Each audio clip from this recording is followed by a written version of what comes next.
In 177 AD, Marcus Aurelius nominated his son Commodus to rule alongside him as co-emperor of Rome, and the Senate rejected it in front of everyone whose opinion mattered in the entire ancient world. The most powerful man on earth had just been publicly told no by a room full of men he could have had removed before the sun came up, and every eye in that chamber was watching to see how he would respond. He did not argue his case, he did not punish the men who opposed him, and he did not spend a single hour replaying the humiliation in his mind. Instead, he went back to his private journal and wrote something that historians have studied carefully for almost 2,000 years since that day. He wrote that every obstacle placed in front of a man is placed there specifically to reveal a version of himself that he could never have found through comfort alone. Within a year, Commodus was co-emperor anyway. Not because Marcus Aurelius fought the rejection or forced the outcome, because he understood how to use that rejection in a way that almost nobody alive today has been taught to do. I am going to show you exactly what that looks like through 7 lessons. We are starting at number 7 and counting all the way down to number 1. By the time we reach lesson 1, you will understand why rejection is not the opposite of success. It is where success actually begins. The thing nobody tells you about rejection is that it is not the rejection itself that damages a man. It is the meaning he decides to attach to it. Most people hand rejection a permanent verdict about their worth, and then spend months or years living inside that verdict without questioning whether it is even accurate. The job that did not want them becomes evidence they are not capable enough. The person who walked away becomes proof they are not worth staying for. The door that closed becomes confirmation that the path itself was wrong. The Stoics saw rejection in a completely different way. They saw it as specific, directional, and brutally useful information that a life built entirely on comfort and acceptance could never provide. And they built a precise set of lessons for converting that information into the kind of strength that only difficulty can produce. Every single one of these lessons is going to reframe something you thought you already understood about rejection. And the further down this list we go, the more uncomfortable and the more valuable it gets. Lesson number 7. Rejection reveals what was never actually yours. Every single rejection carries a hidden gift that most people are way too hurt to even look for. It gives you absolute clarity about what was never genuinely available to you in the first place. That massive opportunity that just rejected you was not stolen from your hands. The universe just revealed that it was never actually yours to begin with. That distinction matters because it means you were not robbed of anything real. You were simply redirected away from a disaster that was always going to end exactly this way. Marcus Aurelius wrote that loss is absolutely nothing else but change, and the universe loves change. What your anxious brain interpreted as a terrible loss was actually reality forcefully correcting your navigation. The rejection did not slam a door that you deserved to walk through. It removed a fake painted wall that you were about to crash into. Stop crying over what it took from you and start asking exactly what it just protected you from. Lesson number 6. Rejection builds the armor that success never could. A man who has never been brutally rejected is a man who has never been genuinely tested, and an untested man will completely shatter at the first sign of real resistance. He breaks because he has zero lived experience of surviving something that felt like it was going to kill him. He carries absolutely no internal evidence that he can absorb a heavy hit and keep moving forward. That lack of scar tissue is a far more dangerous weakness than any enemy he will ever face. Seneca wrote that we do not back down because things are too difficult. Things are difficult exactly because we do not have the guts to face them. Every single rejection you survive without having a mental breakdown is a dare that you boldly answered, and the dangerous man who just keeps answering those dares eventually transforms into a monster that absolutely nothing can stop. Most people spend years collecting rejections and never once ask the question that Lesson 5 is about to force you to answer, and that question is going to be uncomfortable before it becomes useful. Lesson number 5. Rejection redirects you toward what you were not brave enough to choose. This specific lesson requires you to swallow your ego completely. If you look closely at the things that rejected you in the past, you will notice a dark pattern. Most of those things were not paths you were actually deeply committed to. They were just the safe and easy choices. They were the logical next steps on a boring path you were following out of pure habit instead of genuine burning desire. The harsh rejection that felt like a cruel punishment was actually a forced aggressive redirection. It violently pushed you toward the exact massive goal you secretly needed to pursue, but were too much of a coward to choose on your own. Epictetus said you must stop wishing for reality to match your dreams and start wanting reality to be exactly what it already is. The rejection is now cold, hard history.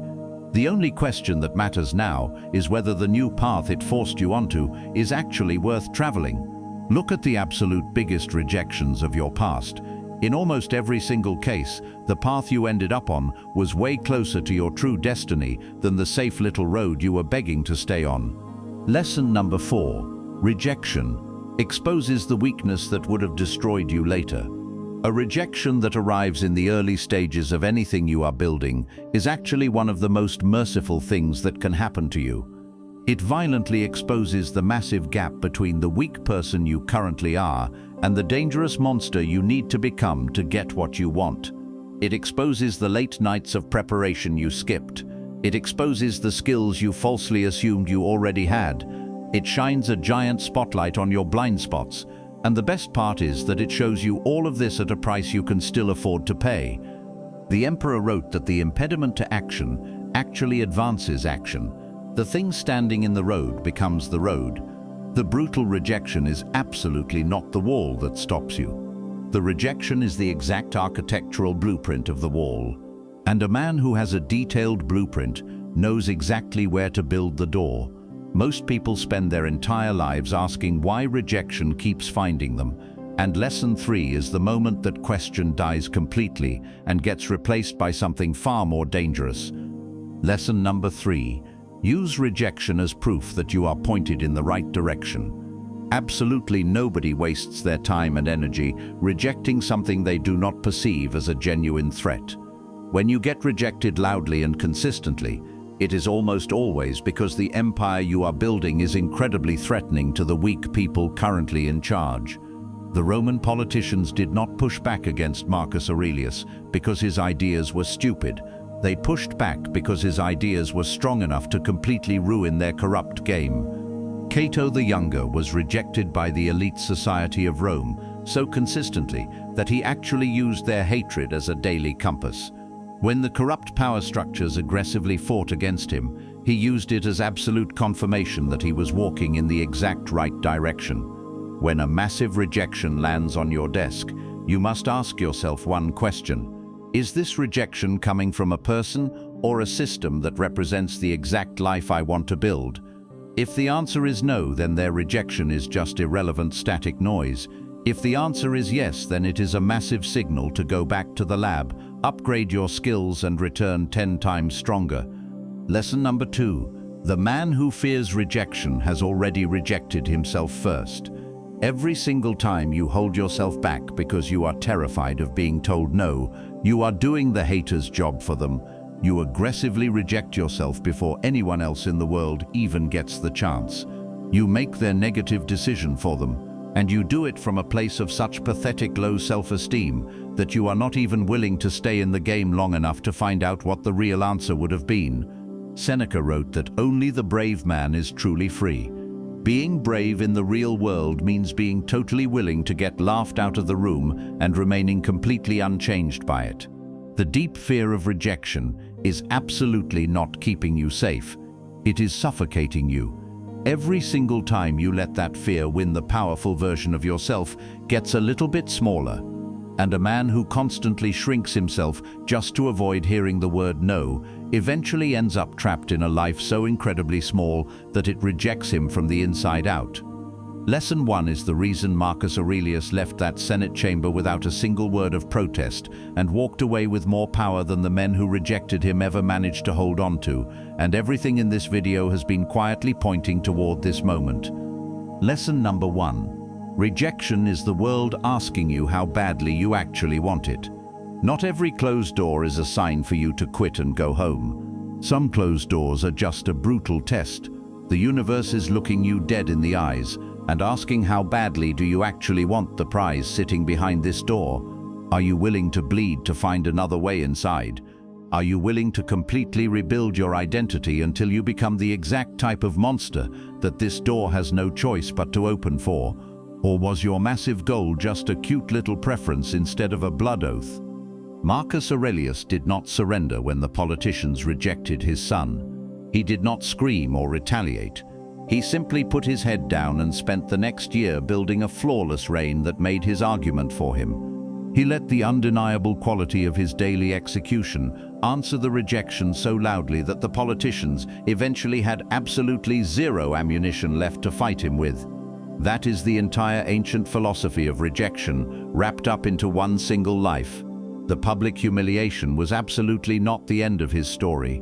It was just a heavy question, and the answer he gave back to the world was not a clever sentence or an emotional reaction. It was a full year of brutal, disciplined, undeniable action. You have been given that exact same question every single time something has rejected you, and now you finally know what the right answer looks like. Marcus Aurelius sat in that chamber, absorbed the rejection in complete silence, and then went and built something so undeniable that the men who said no eventually had no argument left to make. He did not need their approval to keep moving, and neither do you. If you are tired of letting rejection decide where your life goes, hit the like button and subscribe to this channel, because the man who keeps coming back to learn is the man who eventually runs out of things to fear. And I want you to make a physical commitment right now. Go down to the comments and type the exact word undeniable. Make that single physical action your absolute declaration that from this day forward, every single no you receive is nothing more than pure rocket fuel for the empire you are building.